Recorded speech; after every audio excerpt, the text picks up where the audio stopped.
can go through that. And I don't know, Gary, if you've heard from any of our members that are missing, if you were expecting any absences, but I would.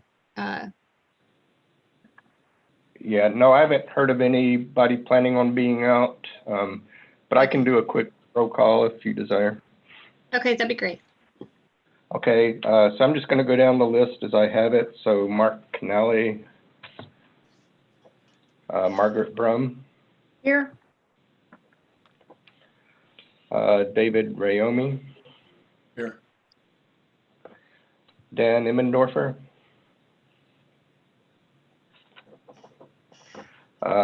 Bruce Heikela.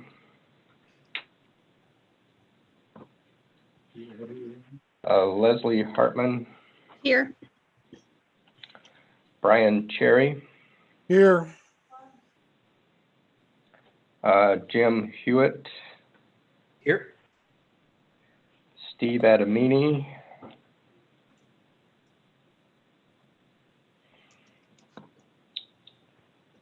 So I have Steve, Bruce, Dan, and Mark is absent. So if you desire. Yeah, if anyone wants to make a motion to excuse our absent members.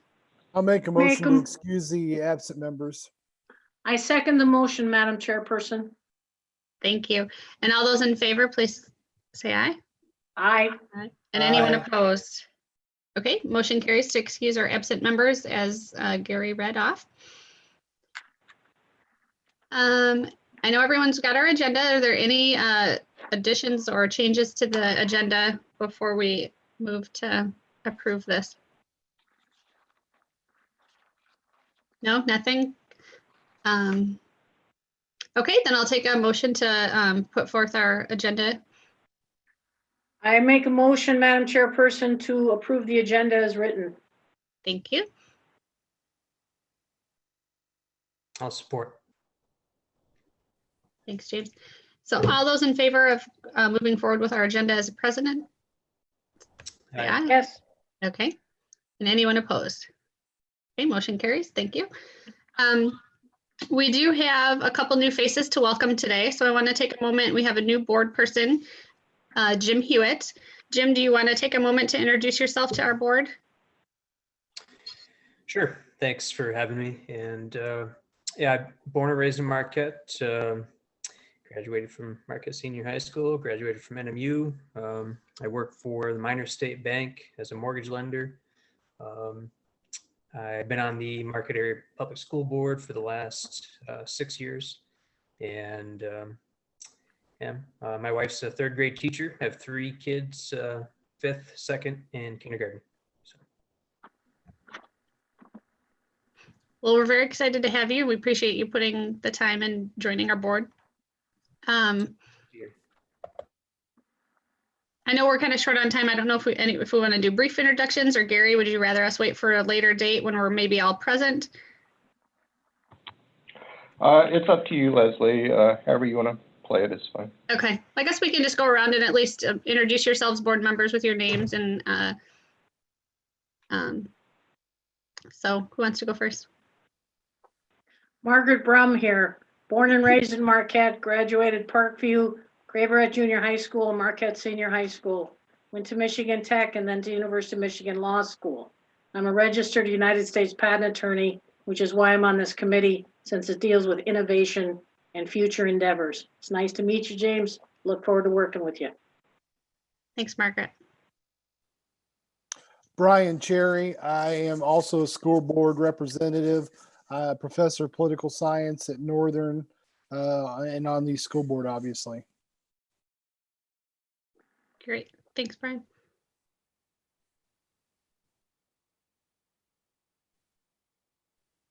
I'll go. Dave Rayom. I'm professor of finance at NMU. And I live next door to the superintendent of Marquette Schools. Yeah, he said property values went down. Not because of me, because of him.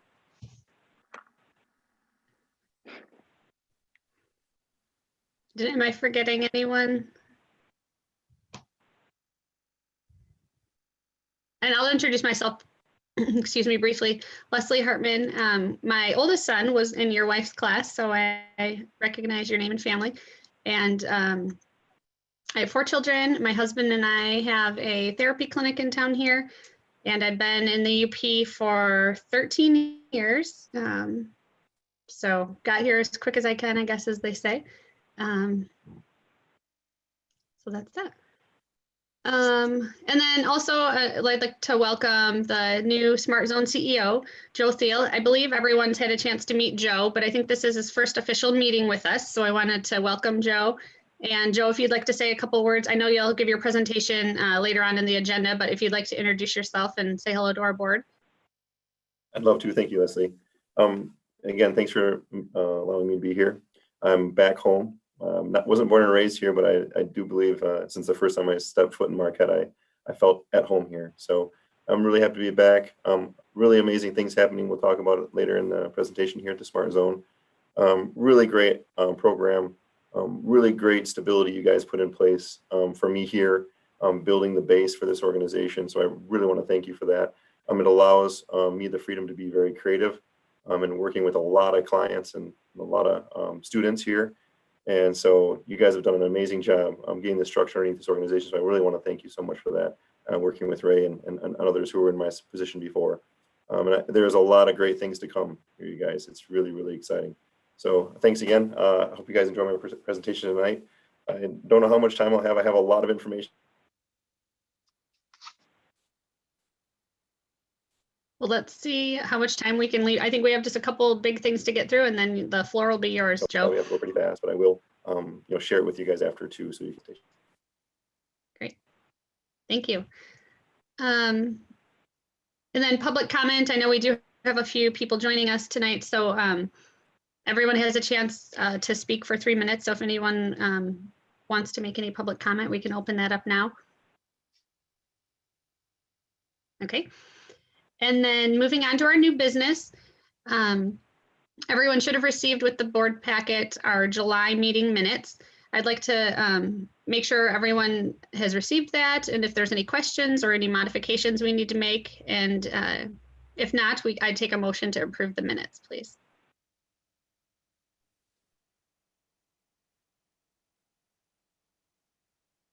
I read them and I thought they were fine. I make a motion to approve the minutes as written, Madam Chairperson. Support. Thanks, Brian. All those in favor? Aye. Aye. Anyone opposed? Okay, so that carries forward. And then Gary has graciously been helping us fill the void of the secretary position. So we would like to elect a board member as secretary. If anyone is interested in helping and take the minutes and hold that position, we'd take a nomination, or if anybody's interested to, please speak up. I have to excuse myself from the honor of being secretary of this board. I'm already the secretary of the Wastewater Advisory Board. So I kind of would like to participate as a member and not be secretary on 2 boards, if that's acceptable. Sure. I don't know, it sounded like she just volunteered to me. Allow me to repeat myself, Gary. No, thank you. I think it's customary to elect somebody who isn't present at the meeting, so we have 4 members there. So I nominate Mark Canali. he's already the vice chair. So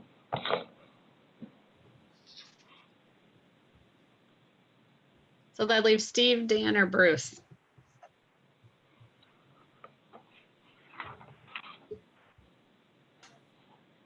I nominate Bruce. Support.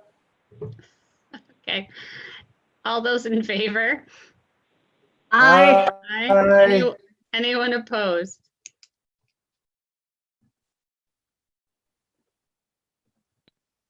Okay, motion carries 5-0. I can get a hold of Bruce and let him know of his recent accomplishment. You might want to get a video of that of his face when you tell him. Sure.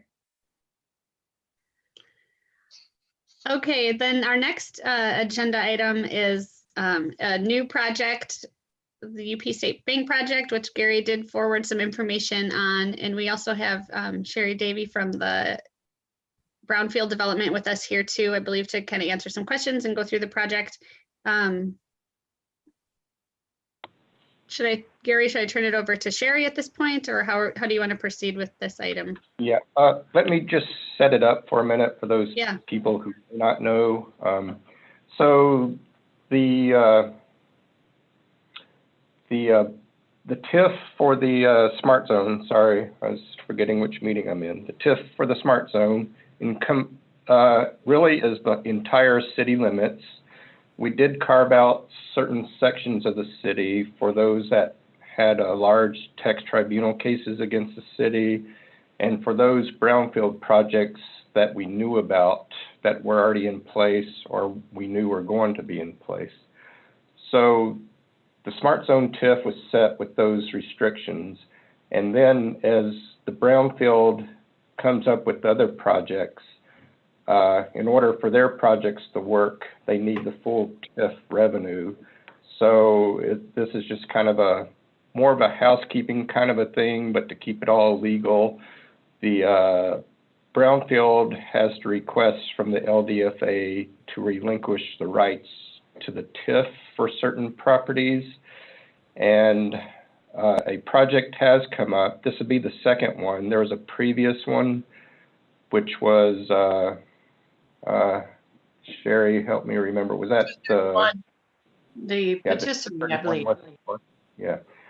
So there was the old Burger King site, which UP State Bank is wanting to do a project there, and the brownfield is supporting it, and they're asking the city, the LDFA, to relinquish its TIF capture rights.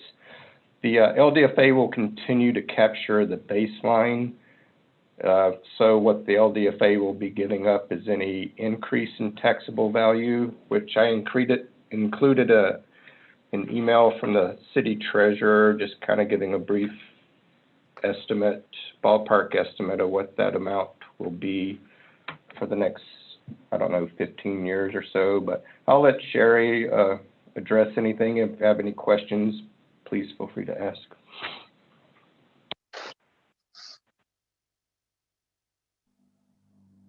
Do you want me to jump right in? Sure, Okay. yeah, if you just have a brief description, yeah. Thank you so much for the opportunity to come before you on this issue. As you know, the brownfield is pretty cautious and careful about how we utilize taxpayers' dollars. But this was a project that had some real benefit to the city. It will create a number of pretty good paying jobs. In addition, it's going to enhance the beautification, if you will, of that whole area. Some of the plans that the UP Bank has in mind are going to make it quite lovely. And I think you can see by the amount of baseline that is there, it's not a large amount, but that's going to stay in place for you. And most obviously, the increased amount that is going to happen with the investment is going to make a significant difference to not only the project, but the city, and ultimately to the LDFA. So we've had wonderful support from the city on the project. The Brownfield Authority is obviously very enthused about the opportunity to enhance some benefits to the city, as well as increase the dollar amount coming in now and ultimately. So we would ask for your support to give up the TIF, the increased TIF, to the Brownfield Authority so that we can move forward on this project. And I think you'll find it worth waiting for the investment. So I welcome any questions that you may have about the project. Question. I remember trying to get in and out of that Burger King off of Washington Street, and it was dicey because the getting off of Washington Street was okay, but getting back on was difficult, and the back road was even more difficult because it was on a hill. Please tell me that the bank designer has allowed for better access and I guess entrance and egress, I guess is the proper term.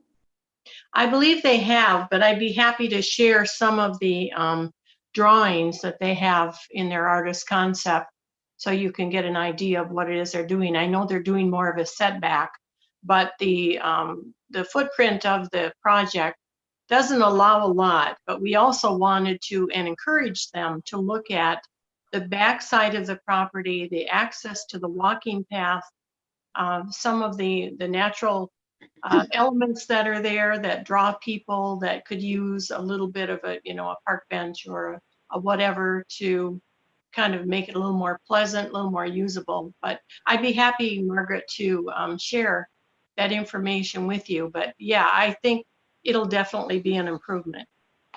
It doesn't have to be during this meeting. I'd welcome an email at the end, just because I'm curious about it, but this sounds like the type of project that the system is designed to support, so sounds good to me.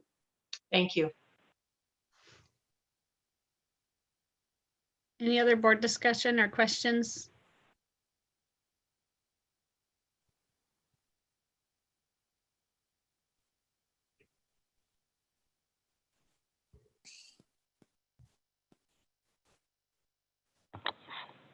So what we have a interlocal agreement that needs to be signed by the chair and the secretary. It's already been signed by the Brownfield folks, so it'll be a little bit of a challenge if this is approved to get the signatures, but I will work on that. Okay. And so what we'll need is a motion to approve, let me get the exact wording, if I can find it, the interlocal agreement to use Ldfa tax increment revenues for the Upper Peninsula State Bank Marquette branch. So Brownfield moved. redevelopment. I second the motion. Okay, thank you. And all those in favor? Aye. Aye. Anyone opposed?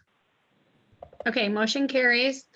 And we'll work on getting that document signed. Thank you so much, Sherry, for your time and for the explanation and for joining us here today for our questions. And thank you. Welcome. Okay, moving forward to the next item on our agenda will be our TIF distribution to the Innovate Marquette Enterprise Corporation, or the Smart Zone. And then I'm just pulling up the next email here so we can discuss. So this would be 75% of the summer 2020 taxes. And the amount that we have here is $747,624.69.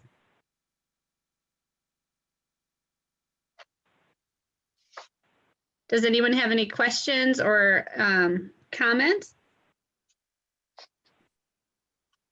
Gary, is that more or less than last year?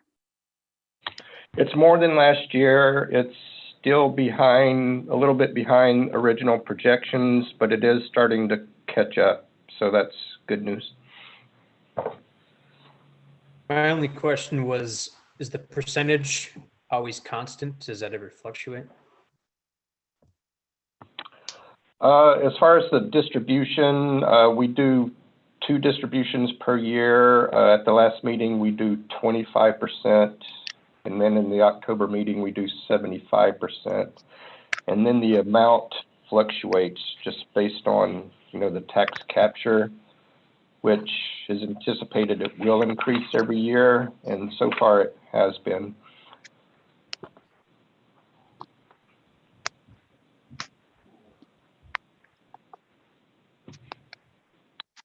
Okay, any other questions?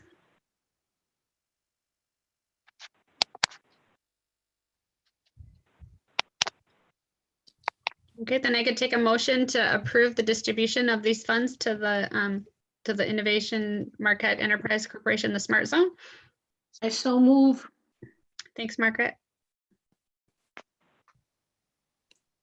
Support. Thanks, Brian.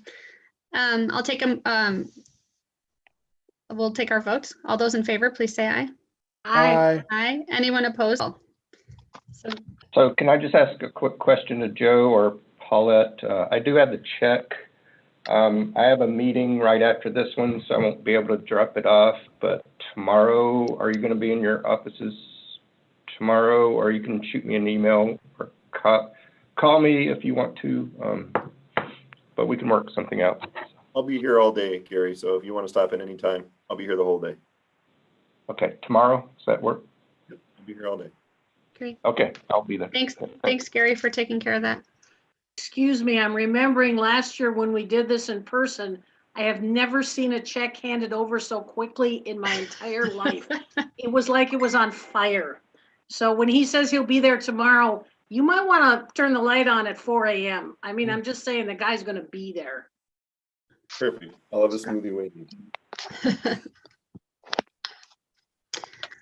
All right, thank you. So the next item on our agenda is to review the meeting schedule for next calendar year, 2021.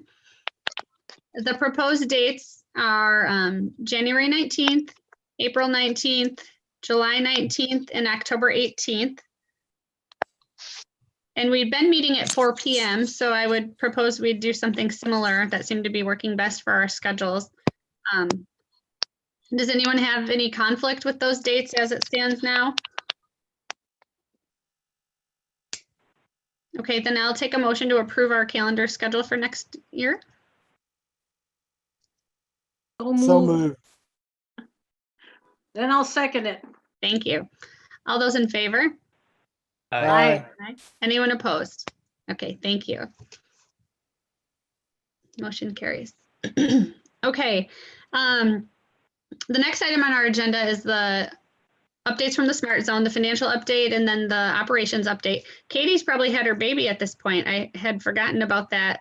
Or She not yet. hasn't. She hasn't? Okay. She's moments away though. I keep asking her if it's happened, but not yet. But I told her that she could actually relax today. Yeah, thank you. That's important. Yeah. So I will be doing the financial update if that's okay. Perfect. Am I able to share my screen? I'm gonna give it a shot. I believe you can, yes. Yeah, we can see it here, Paula. Awesome. So these are the financials ending in June. So for Q3 for us, I can make the screen bigger if you don't want to see the whole page, or I can leave it on the whole page so that you guys can continue looking and reviewing everything while I talk about items of interest. Bigger would be better. Bigger would be better. Got it. Is that better? Okay. That's great. So this is the statement of activities, aka the P&L for the 3 quarters. You see our revenues have been 733, 573 throughout that. We did receive the July check in August, so it's not reflected here, but we did receive that July check in August. Nothing too much of note in the revenue section, everything going according to plan there. Scrolling down to the operating expenses, I just want to cover a couple ones that are a little over and above what probably is expected. First is the for almost $42,000 for promotional and marketing. That expense is because we hired a PR firm in January for the digital tech initiative that we were starting at that time. They, through the COVID pandemic, while we were working remote over the summer, they actually kept working for us just by operating our socials for the Smart Zone. So we have been able to keep them employed all the way through along. We are actually now working with them. I think Joe will go deeper into this, but with a new initiative on bringing remote workers to Marquette, which is a post-COVID kind of transition there. So, but I'm sure Joe will go through that a little bit more in depth. Next, I want to talk about the travel and lodging. Again, the increase to travel and lodging is really due to the tech initiative that we were working on. The pre-COVID travel included a trip to Israel for our then gatekeeper, Rachel, to study the economic ecosystems that are in Tel Aviv and around their universities there. So that trip was pretty successful. They went with a group from the state of Michigan. And then lastly, the consulting services. And again, I'm going to hear me through this whole thing, call the tech initiative out. But the higher consulting services rate was to partially pay Keith Glendon of Lucid Coast to really look into this tech initiative and do some research for us and make some suggestions. So this $52,000 includes that, and it's a partial payment to Keith. That is the large increase. Any questions on either the revenues or the expenses before I hit the balance sheet? Just out of curiosity, if that's a partial payment to Keith, what will Keith be bringing home for the rest of the year? Because that seems like an awful lot of money for a partial payment. I'm not saying he's not worth it. Could you please I just agree. give us an idea how much more his project, I understand what he's doing, but how much more will be delegated for that consulting service? Yeah, so there's a final payment about, I think it's $34,000, Paulette? 37. 37. And he's given us the final report, and all of the projects went through the GIC process and were certified. There was a number of projects from our organization that he took through that GIC process and finalized that, and then finished off all the consulting services that he had said in the initial contract. So there is a detail to all that. It's about, I mean, I've got a whole, you can see that all the detail to it here and detail to it here that I'm going through right now for the final report for all of that to ensure that he completed it as the original approved project. Madam Chairperson, I hope it's in order to make this suggestion now, with that amount of investment in one consultant over a long period, would it be possible for this man to be invited to our next meeting to present what he did to earn, I believe it's $89,000 in 1 year? 75. 75. I'm sorry, I'm doing the math in my head and it's late. I apologize. No worries. But would it be possible, Madam Chairperson, to invite this person to our next meeting and give him a chance to share with us these projects from his perspective? Because I'm fascinated by how much we're investing in this. And I'd like to know if this is a one-time deal or if he has follow-ups planned, because that is a significant amount of the money. And I think just fiscally, we gotta kind of pay attention to what we get for that much money. And if I'm out of line, please, somebody. No, I agree 100%. I want to see what came out of it. That's a large chunk of change for consultant. I want to see what came out of that. You bet. I can also forward you both of the actual project summary and closeout report that he sent to me too, that I'm reviewing right now. And for that too. I would love to see it, but again, Madam Chairperson, I would like to meet this person in a Zoom meeting, and I would like to give him an opportunity to share with us his modus operandi, for want of a better term, because I'm a consultant for people who need patent attorneys. There's a certain way I work. He's a consultant for this opportunity we have here, and he's got deliverables, and it sounds like he's meeting the deliverables.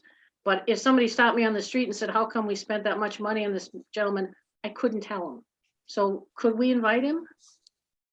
I don't think that's out of line, but I guess, Gary, you can let me know if it is. But I would also welcome Joel, if you want to talk a little more in depth to our board now, just as what you know as of today.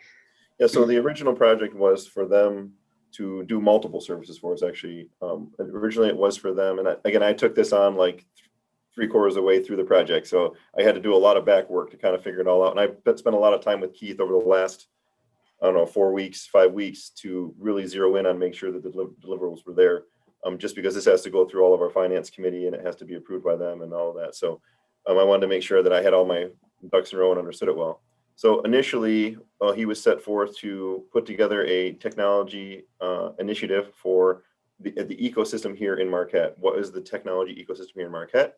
He's also putting together all the detail to write the EDA grant, which was a grant that we put into the federal government. We didn't get the grant, but there was a whole bunch of legwork to do with that as well, and put this whole entire initiative together. Also, this is it. There are no additional add-ons to this. This is actually went across how long, Paul? That probably, I mean, Almost a year almost a year, now. yeah, almost a full year of services to us. I did question it a lot in the beginning because I wasn't familiar with it. So I'm the same, mindset as you. Anything over $25,000 needs a really good look at. Everything below 25,000 needs a good look at, but anything above that is a significant impact to our business. I think that what happened really mainly was we got into an initiative and then COVID hit and there was a lot of things that changed and delayed. And there wasn't a whole lot of time to kind of put it all together. It would have been expedited, probably would have been done before I even got here. I wouldn't have had to deal with it now.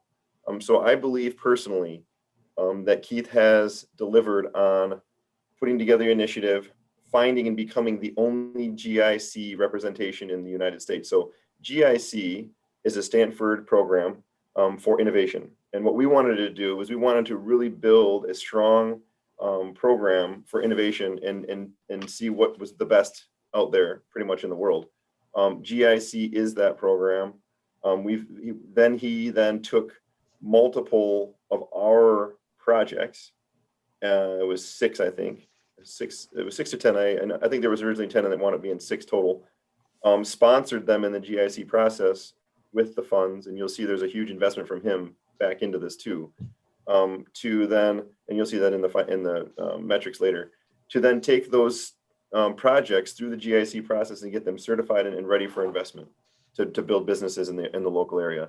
So there was a lot of stuff that was done, but there was also a lot of the funds I was able to trace down to funds that were actually utilized to take those projects through that GIC process too.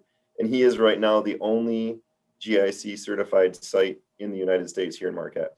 So they're all around the world. There's a number of them.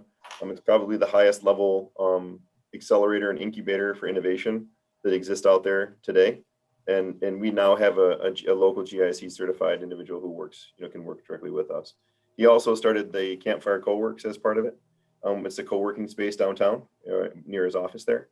And there was a lot of initiatives in there to make sure Campfire Co-works got started, and that it was a company that local entrepreneurs and innovators could go down there and be in the co-working space that we supported. So that was really, in a nutshell, that's what the project was for. And you can see now there's a number of FTE employees that were created because of it. You'll see in our report there's 7 FTE employees that were created because of the initiative with Keith as well. So there's the average salary of about $50,000 per year at the Lucid Codes and Campfire Co-works. So that was the project. In a nutshell, it's put together a technology ecosystem. What do we need here? Put together an accelerator through Stanford University, run 6 of our projects through that accelerator, and then set up the Campfire Co-works initiative, and then create as many FTE employees as we could as part of the project. And I can't remember the exact dollar value, Paul, that maybe you know better than me, but I think it was near $70-some thousand that he actually injected personally into that initiative as well. And it's in our reporting. Not in terms of like of his own. Part of that was him getting people through the program and doing stuff. $65,000. $65,000, yeah, $65,000 of his own personal capital that he put into on his side of it to assist the initiative as well. Could we please meet this guy? You bet. It sounds like he's connected to the world in a way that I was not aware of. I was not aware that we in Marquette were doing something that no one else in the United States had done so far. That's the type of thing that, personally speaking, I like to see on the front page of the paper. I like to see the TV6 news crews doing this. However, I don't understand. And when I say I don't understand, it's not a criticism. I honestly don't understand how he could invest in something that he was going to get paid to consult on. Because I don't invest in the law firms that hire me. And I understand that there's probably something going on here that just isn't jumping out at me. But I really would like to meet the guy and give him a chance to explain, like, who's paying these salaries for these $50,000 a year employees? Because that's a great pay for Marquette people. Did they sell the inventions to big companies? Do they get investment capital? Do they have a venture capital fund?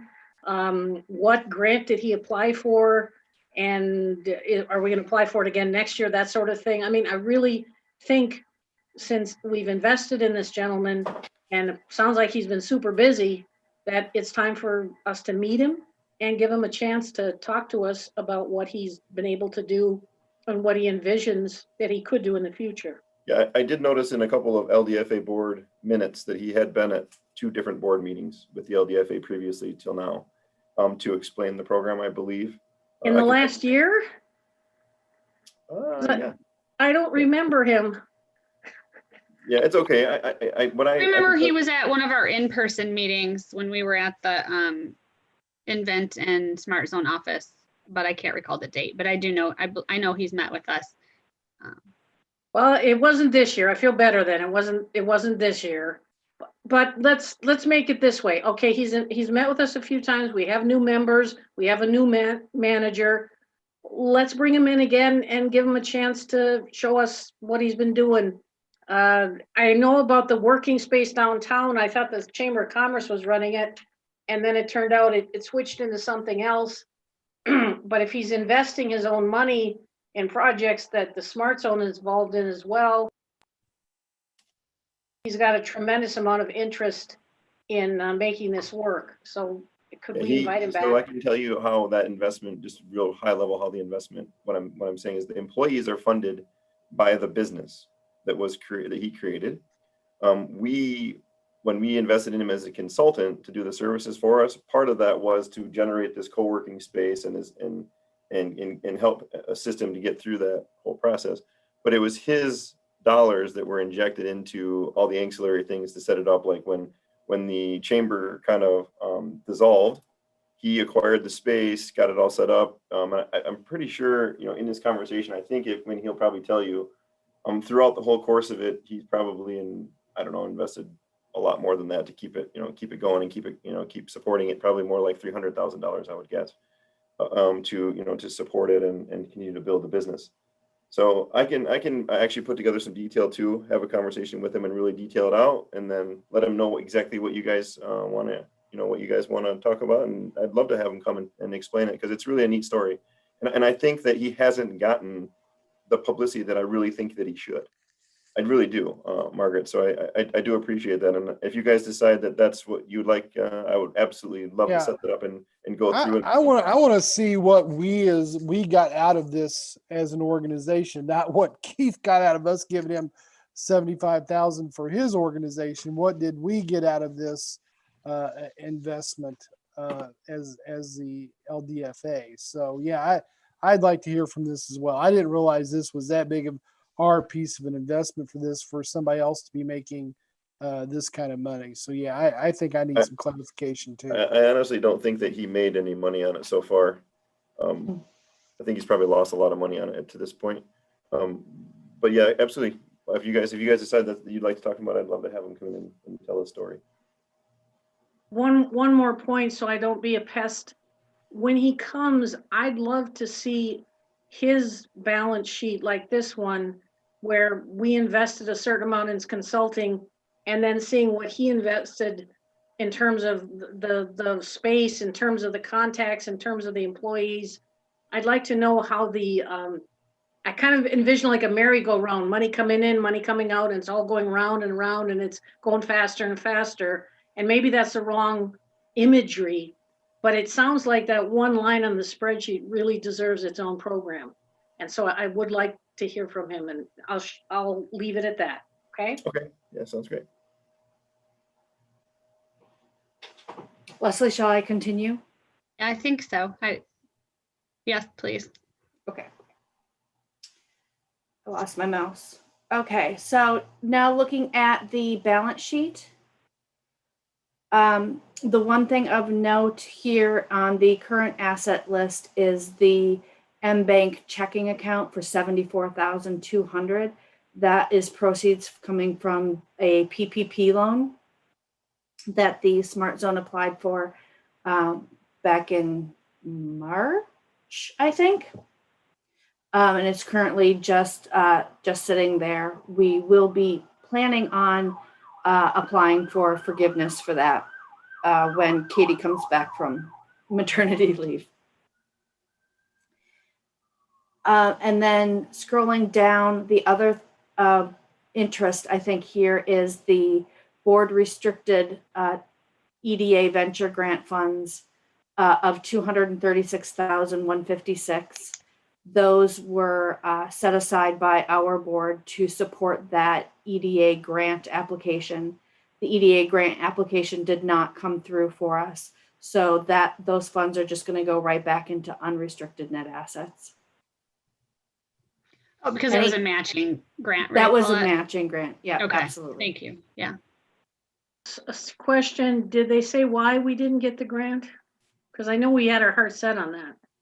We did have our heart set on it. Yeah, so the grant, they said that first off, because of some funding issues and things, that it was a large amount of funds for one individual group and they were wanting to spread out the funds.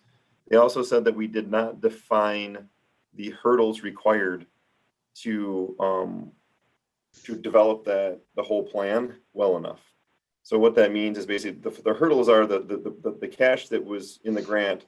Those hurdles are supposed to be identified as the use of the resources. So what we didn't do well enough is say, these are the hurdles we have to get over to really do, create this whole entire program. We were more like, here's the things in the program that we want to fund. And so we had a lot of conversation with the EDA. We had a lot of conversation with Corey and Reese, which are the grant. They helped us write the grant and do all of that. We do have a very dynamic plan for 2021, which I can absolutely share with you. And I will at a late, that's not till next March. And really making an amazing tech ecosystem here. And we've identified every single hurdle this time. So they want to see, here's the finances, and here's what we're using the money for. Those have to tie to really things that we can't do on our own, that we really need those funds to get over some significant hurdles. And we understand that now. So we'll do a much better job in 21 writing the grant. Gary, when we hire some firm to help us get a grant and we don't get the grant, do we get our money back? Not usually. I don't know what the arrangements were for this one, but yeah, usually when you hire somebody to write a grant and you don't get it unless you specify they only get paid if we get the grant, then we usually end up having to pay that. So yeah, the contract for the grant writer for this particular grant was that they were paid to write the grant. In the future, Paulette and I will show you, we have the contract set up now where they're paid a percentage of acquired grants only. And I've changed that since I've been here. Absolutely. Ooh, that's nice. Just because it's a late date, can anyone tell me how much we paid them to get a grant that we didn't get? So we paid $12,000 to Keith for his hard work on the grant, and $7,000 to a grant writer that was recommended to us out of Minnesota by the Corey team. The Corey team is the Center on Rural Innovation, and we received a grant, not a monetary grant, but a time and a status grant, so that they actually helped us gratis to develop they guided us in developing the program in such a way that they felt that the EDA would be receptive to it. And I think that this was all pre-COVID, and post-COVID, changed the EDA's thoughts just a little bit. So, but like Joe said, we've got a really dynamic plan for next year that we're pretty excited about. So if I'm to be completely transparent with you all, I'm kind of glad we didn't get it, because that was old Smart Zone versus new Smart Zone. I would agree with that, Paulette's statement that the Smart Zone, we really made a huge shift And this grant will actually probably encompass a lot of different government organizations and make a huge impact here in Marquette with an innovation ecosystem, which really is needed here, and also including a venture capital fund, as well as a crowdfunding platform, which is really needed here in the area. All of our early stage inventions, like high 90% failure rate by lack of funding on the early stages. So the new grant application will show a whole bunch of hurdles. More than likely, the new grant process right now, we're involved in a CDS, which is a community economic development strategy with CUPID and with LSCP. We're all working collaboratively, as well as with NMU, as well as with Invest UP, as well as with Accelerate UP, all together as a group in a consortium now. We've put that together since I've been on staff here.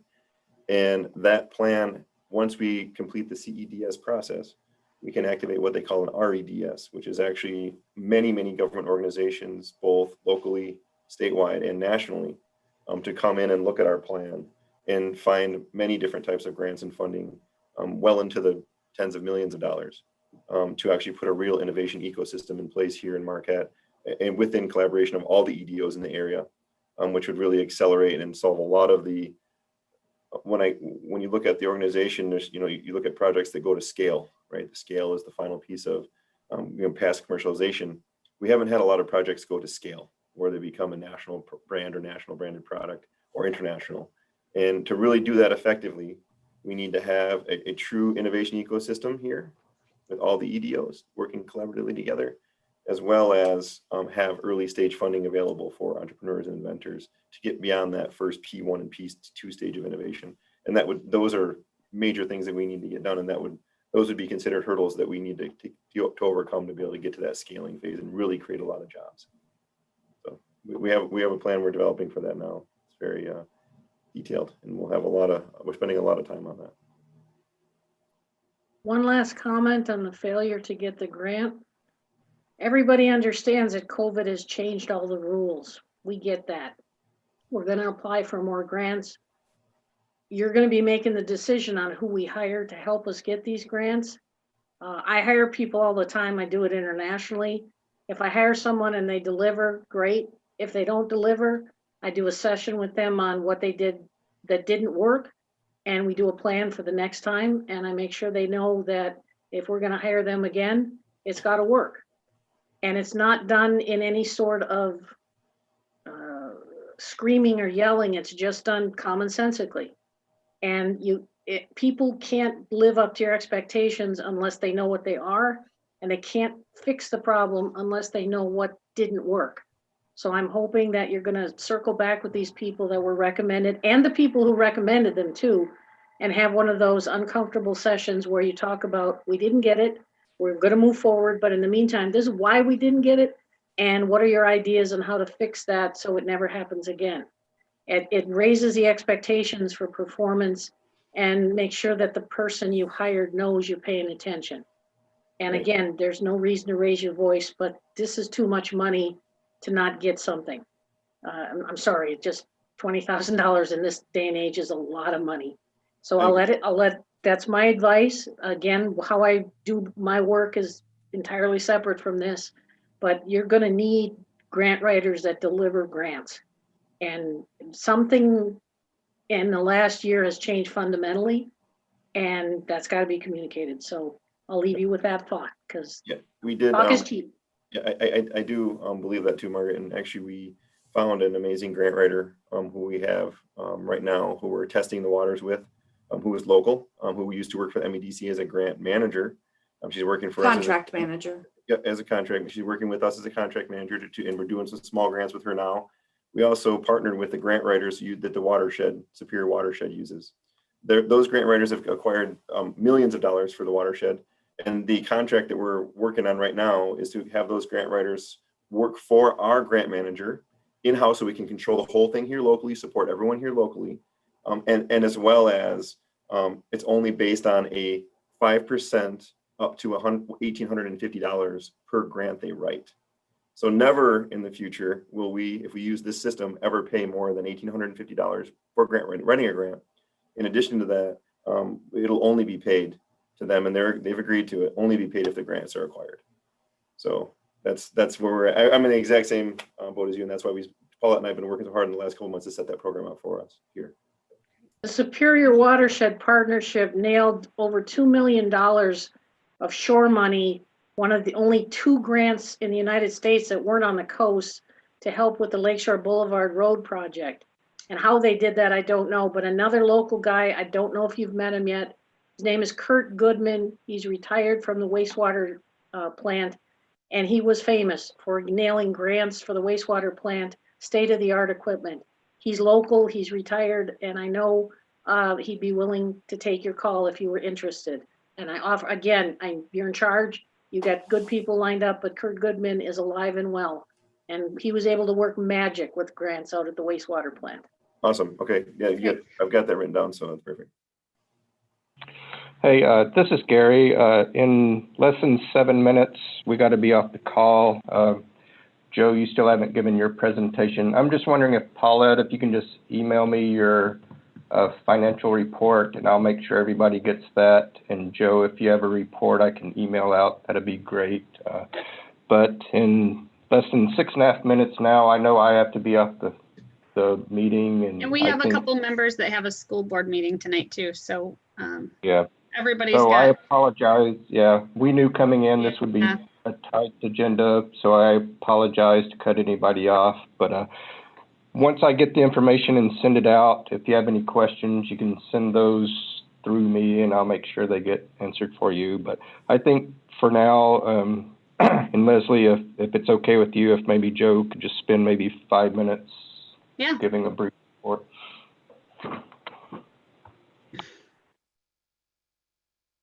All right, thanks, Joe. You can go ahead. Sorry to not leave you a lot You're of time. muted though, Joe. Thanks, Paulette. All right, cool, great. So basically, I just want to reiterate, we work directly with Invent and NMU and Smart Zone. We did get the NMU grant. We were awarded that, so we have that to work with as well. You know all about that. You guys know our student team, hear all about that. General business updates. We did have some new amazing board members. I'd love for you guys to reach out and speak with them. I have their contact information. We'd like to talk to them. Rob Carpenter, very successful. Nancy Lyons, very successful. Mark Link, obviously you know from Mark of the Board and Light Power, and Bill Leisenring, and then Rich Vanderveen took over as our chair this year. So I want to spend a little bit more time with them, but I did kind of structurally look at the organization and say we needed 3 additional committees. So I was approved when proposing a master planning strategic planning committee, which includes membership. All these committees include membership from the board, as well as membership from our executive staff and myself. So these will be strategic committees that will assist us in long-range master planning, near-term, short-term, near-term, long-term planning, and also marketing and communication around all of that. So I did include also a marketing communication committee with same mix of it. And I also put in a crisis management and communication committee because of COVID and other things going on. I want to make sure that we have that. The roles and responsibilities are listed here. All of those committees will be reporting to the board. So we'll have our executive staff coming up with ideas and starting the generation of the ideas. It'll go to committee. Committee will come up with the plans and action plans and structure. And then those action plans and structure will be approved by our board. And then, so that was how it will flow. And I like that. And I've done that in all the other organizations that I worked in. I feel that works really well. 693 ideas through the door. So we've had a whole bunch of great ones here lately. Entrepreneurial outreach. This is where we reach out and work with members of the community with our Invent NMU students to help get them more of the entrepreneurial skills or process change skills. You see a whole bunch of on both of these lists. These are all projects we're working on right now on the outreach side. This is actually going out and talking to businesses about ways that we can help improve their processes, ways we can help improve their technology, ways we can help do things within an organization to help them grow and get more employees and then scale. And a lot of neat projects here, and I can detail any one of those out. The entrepreneurial services. So what that is actually, these are the services we provide to entrepreneurs here in-house to design, develop, and build products. So one side of the business as entrepreneur outreach is working with local businesses to support them to grow with new technology and innovation or knowledge. The other is to then work with individual projects for ideas. These 2 projects that I'm going to just highlight real quick will go to scale. This is a UVC LED bike and scooter share sanitation handle grip, was designed by our staff, combining 2 projects, and with my technical knowledge, we designed this. It's a solar panel. This is a handle grip that goes on a bike share or moped share or a scooter share. It has 3 buttons on the side there, and it turns LED sanitation lights on and off as you remove your hands and put them on the handle grips to sanitize the handle grips. It also has blinker and side lights. It also has a link that goes to your phone for a horn. And this goes on all bike share and keeps them sanitized. It's got a solar panel on the front. This is actually a kayak seat riser and stability device. This was a project that's been in our system for a while that was not active. I came back and redesigned the whole entire thing. This is actually a inflatable side support and lift out of a sea kayak for limited mobility and lifestyle product. So this is a pretty neat guy. You can see it's stowed away here, and here it's inflated to help people with limited mobility get in and out of their sea kayaks and extend their longevity and outdoor recreation that we have here. 2 great projects. These are also other notable projects. We have 27 in process right now. These are all projects that are moving forward with our services to help design, develop, and then put businesses around all of these. We did hire a marketing coordinator. Detail here, she's local, she's back. She started today, professional assistant for Paulette. That's through NMU, that's an NMU grant funded thing. My side here is more detail about the entrepreneurial services and entrepreneurial outreach plan. For me, I've absorbed all of those roles right now until I really detail this out and get into our strategic planning committee, so how all of this works. A lot of great board comments came up from this. And I think there's some really in our strategic planning committee, we'll have a lot of discussion around how this is all going to function, but we're putting documentation in place and all that to present to our committee so we can get approved a process to go to the board. This year, current metrics, 7 new jobs created, 6 jobs retained, average salary 50,450. You can go right down to the list here. Private investment, new clients assisted 46, new clients who paid for services so far 19. Existing clients we assisted with 30, number of ongoing projects, there's 23. Business assistance, this is 14, so this is we're out with 14 businesses out and helping them do stuff. Patent application 6 and patent issued 1, then there'll be a lot more patents coming soon. All cool stuff. We are collaborating with MTech too on a couple of projects. Innovation expertise, we are taking all of our ideas and we're focusing our ideas into what we call innovation expertise or innovation bandwidths. You'll see them all listed here. These are innovation bandwidths that fit with our local outdoor recreation, tech nomad remote workers, all the things that are happening in the community. Also, they tie to community resources that can help them accelerate and grow. So what we also want to do here is train based on these innovation bandwidths so that we can send all the information going. I'm doing tech highlights, I'm doing tech spotlights, we're doing all the different marketing around these specific tech innovation bandwidths so that people in the community actually understand what type of ideas we can really support. It also stimulates in their mind in a new way that these are the things, think about it in wherever you're at, think about if I'm want to access the outdoor recreation and I'm limited mobility, or I'm more mature and I can't quite get around as well as I used to be able to get around. What are some things that I could modify in my current space to then, be able to access that? And that's what the kayak support and all that. So these will be trained on. This is our new initiative on community outreach and getting out and explaining all this stuff, as well as the innovation process, getting the innovation process out to the community. Okay, this is our. Hey, Joe, this is Gary. Sorry, I need to interrupt, but we got to get off the Zoom and I got to get to another meeting. So again, apologies to everybody. I know this is good information, but we just don't have time. So Joe, if you could email me everything else, send it out. So. Yeah, can you email all these slides to us, please? You betcha. I will. Thank do you. it. You got it. Yep. Gary, do you have a list of all the board members right there that? Yeah, if you'll just send everything to me, I'll make sure everybody gets it. We'll be good. So, okay. Goodbye, everybody. I gotta leave. Okay. Bye.